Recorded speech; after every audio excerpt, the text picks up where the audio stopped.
Well, I think the biggest challenges to inclusion are related to professional development of our teachers. So we have a philosophy of inclusion, which is good, is the right thing to do, where we include all of our children, including children who come from different backgrounds, who may have different kinds of learning styles, and we include them in the classroom. But if you talk to many teachers, you'll find that they often lack strategies for how to deal with children of many different kinds of skills and strategies. So I think one of the biggest challenges is how to differentiate instruction so that all of our children are really successful. Yeah, I think I have similar ideas, but I often want to start with societal question, actually, because I think we have to look into what kind of society are we into today and what kind of society do we see in front of us. And I think we need to diagnose our time, and I feel today that we are in a complex situation with lots of social inequality, and we are in a situation with so many new questions about the climate, questions about biogenetic, and I think these issues are also issues that relate to early childhood education, that children are also part of our society. And I didn't talk today about Loris Malaguzzi's idea about world citizenship, and he once said that we are in a time when children need long thoughts and not short thoughts. And what he meant was that we need children that can think by themselves and not only are instructed by teachers that in a traditional educational way are pouring stuff into their heads, like, you know, this is a banana, this is an ape, and so on. They need to have a dialogic relationship together with the teachers so they can have the possibility to develop the strategies of learning that Professor Neuman is talking about. Mm-hmm. Don't you think that would be an idea? I do, but I wonder your definition of knowledge. So, for example, I do not call knowledge facts and ideas that are static. I think of knowledge as dynamic. Yeah. And one of the things we know is that children who come from situations that are very vulnerable often lack the background knowledge to make some of those wonderful opportunities come alive. So I think there is a dynamic here of how much teaching is appropriate to engage that child to flower on his or her own. And I think that is one of the differences in the way in which you and I talk about our children. Yeah. We want the same thing. We want children to be knowledgeable and creative and opportunistic, use every opportunity. But some of those children often don't have the background to actually begin to do that on their own. They have to be encouraged. And I would call that teaching. Yeah, I understand. I actually, when I listened to your talk today, I actually think we are in a different context. That when you talk about the children that you want to include, that's children that are in a real poverty situation. And I come from Sweden, and I'm dealing with children with parents that have some social problems, come from other cultures, they don't know the Swedish language and so on. So I think when we discuss, we have a different background to discuss art from. Yes. But as you say, I think we want the same. Right. What I'm thinking, when I am talking about, as I did in my speech, about listening and the pedagogy of welcoming out from the philosopher Derrida and Levinas, I would like if I had had more time, because that is actually also a problem with conferences, that we don't have time enough to go deeper into our ideas. But I would say that from my perspective of listening, we need to have environments for children that have great opportunities and affordances for the children. Yes. And when I'm saying listening, I would say it is a teacher who also is an active listener. Yes. And after listening, the teacher knows much more of what these children's learning strategies are, so the teacher can enter in. But if we don't listen to the children start feeling that they are not listened to. Right. So that is, a misunderstanding perhaps. If one talk about listening, it seems like you don't have an active teacher. I would say that the pedagogy of listening requires more activity and responsibility of the teacher. And I have seen teachers working from this perspective, realizing the responsibility they have, because children start talking and giving their own meanings, which made the teacher understand, wow, I need to relate to this. Because if you just have a traditional way, then you are the one who are ahead of everything. Right. So that's what I agree think that's completely. Yes, I think. We talk about responsive listening. Yes. So you're listening so that you enter in a way that is responsive to the child's needs or the child's interests. Yes. So when my child was very young, he was in a preschool, and he said, "I am very angry," and the teachers thought he was very hungry, so she fed him. And he says, "I'm very angry." And she fed him some more until she realized the context. And what he was trying to say is, "I'm angry." Yeah. She was listening, but not really looking and understanding what he was trying to say. Yeah. And that's the difference. Yeah. What I also thought we could have talked about, and I don't know you as much, but I think in early childhood education, we always say that we want creativity. And I think we have a message to talk together with preschool teachers and teacher educators in early years about aesthetics. Yes. Because we say from the perspective of, for example, Loris Malaguzzi, or from Günter Kress, who has written this beautiful book on Before Writing, who talks about multimodality, and Loris Malaguzzi talks about the 100 languages of children. If we are not really listening to children, we need to listen with all our senses. Right. And a child has got 100 languages, but loses 99 through the way in the educational system. Right. And I have seen that so much. And we talk about it, that we should have the 100 languages.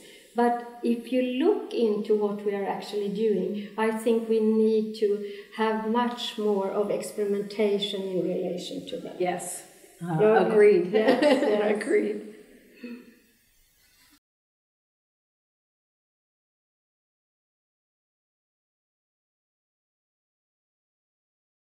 Yes, I've just written a book called Giving Our Children a Fighting Chance.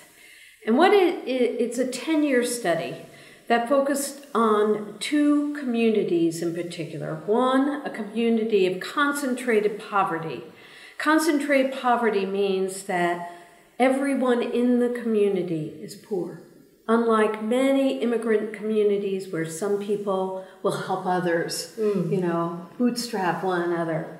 But this is a community that's very poor and a community of middle income. And I argue in that book that more and more of society has these invisible gated communities. And this is problematic because our politics are run by the middle class. So they often don't see how high poverty people live and work. And as a result, this becomes a political issue that we have not resolved, and it's getting worse and worse worldwide. So one of the things that we noted throughout those years of study is that the factor that distinguishes those two communities is knowledge. In one community, there are very few books, very few print resources at all, like newspapers, like libraries, like availability of any kind of computer or digital resources at all. 2 computers for every 100 children. And in another community, they are rich with print and more laptops than television sets. And what happens is that sets off a terrible gap between these 2 communities, where one set of children have access to resources and print and knowledge very, very early on, because children get knowledge not only through interaction, but through books. Books are the greatest source of knowledge for children. And as a result, what happens is that there are big differences between children before they ever get to school in the amount of background knowledge they're likely to have. And as they go through school, the knowledge gap exacerbates or gets larger and larger over time, because children are not reading as fast or as fluent in communities of high poverty, because it started later and it's harder to get started. So what we found is a large gap in knowledge between children of poverty and children of access.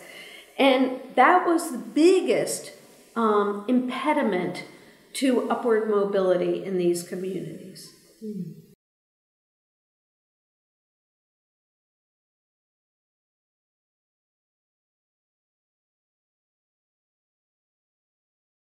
Well, right now we're actually trying to do that. We are trying a community-based literacy approach where we put books in children's hands very, very early on, and we work with adults on how to support reading to children, even when it's new to these parents as well. We help them build a home library, we help them build a school library, and we help to build a community library.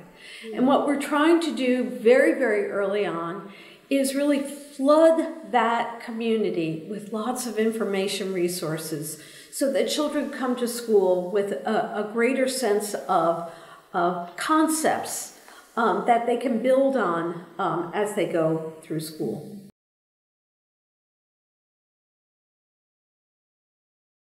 They're only in English. Our schools still only privilege English for the most part. We try to be culturally sensitive. In other words, use books that are part of the cultural community in which we work. But the books are all information books. They are books about science, about social studies, that help children build on what they know. In our belief, children want to master their universe. They want to be knowledgeable. They want to know about sharks and whales and plants and animals. And that gives them a sense of self-efficacy, that I am knowledgeable, I am good. And we find even these children on the playground become the orca whale specialist or the bird specialist, or someone who knows more about football than anybody else in their class. And that gives them a sense of pride and that the fact that they can do it. You may be coming from poor communities, but you don't have to behave or feel poor. You actually said so much, but I started to think of a couple of things in relation to what you talked about. First, I would once again stress that we need to look at our societies. Because when you talk about poverty, I think, we really need to do something towards that. And that is a political question, but it's also a scientific question from the perspective that we have so much data about it. And still it seems like we are not really taking hold of the issue, which is the most important issue. That is, once again that I say we need to go from the structural perspective as the first question. Mm-hmm. But then, when you are talking about resources for these children, I was thinking, I once met with Paulo Freire, the educationalist from Brazil. He came to Sweden and he also came to Reggio Emilia. So I met him twice and we talked, and then he said, in one of his speeches, he said, when I was the Minister of Education in Brazil, I decided to take the money I had to buy computers for the children in these poverty areas. So there are strategies for changing these things. So that was one thing I was thinking when you were talking. Mm-hmm. And another thing when you were talking was the last things you were talking about. Also, when you say that you can see these children living in gated communities, you can see that we have gated communities when it comes to poverty, but you can also see that we have gated communities when it comes to very rich people. Yes. So that is also a question I think we have to discuss, because if we take the concept of inclusion seriously, then we need to look into these things, because then you can see children are not border crossing in between different kinds of people, and we talk about diversity, but we have very segregated area for living and also for schooling. And from my perspective, it seems like, at least from what I know, it's not that we are changing that. It seems like we are really building it further away. Do you agree on that? And the data, at least in the United States, shows a growing disparity between where people live. Yes, exactly.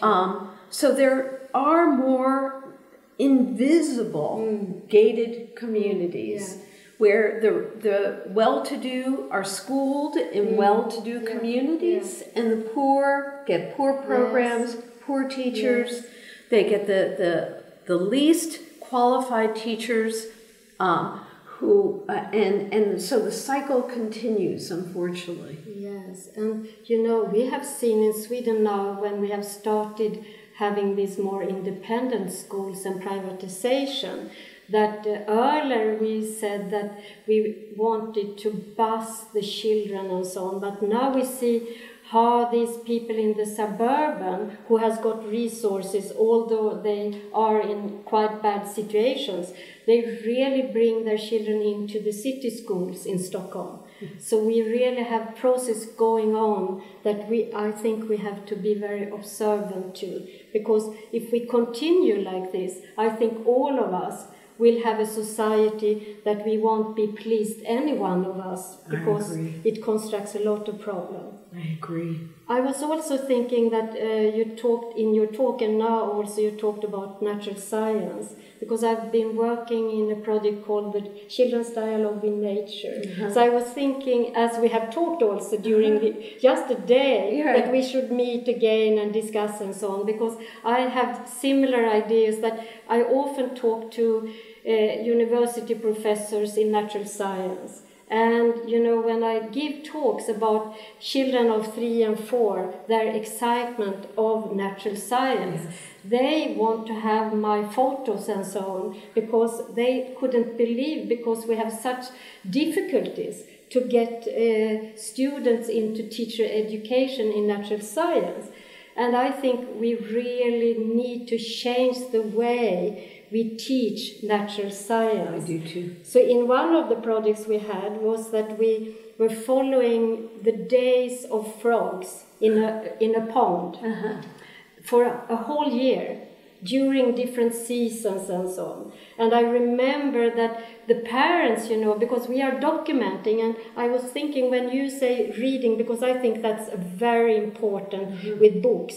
But if you work with pedagogical documentation, you put it on the walls and you use it also for parents' meetings. So then the parents also get the concepts in the parents' meetings and through the pedagogical documentation. So through that, you also get a learning process together with the parents. And I remember one parent came one day and she said to the teachers, "Oh, you are working with this beautiful project on the frogs in the pond.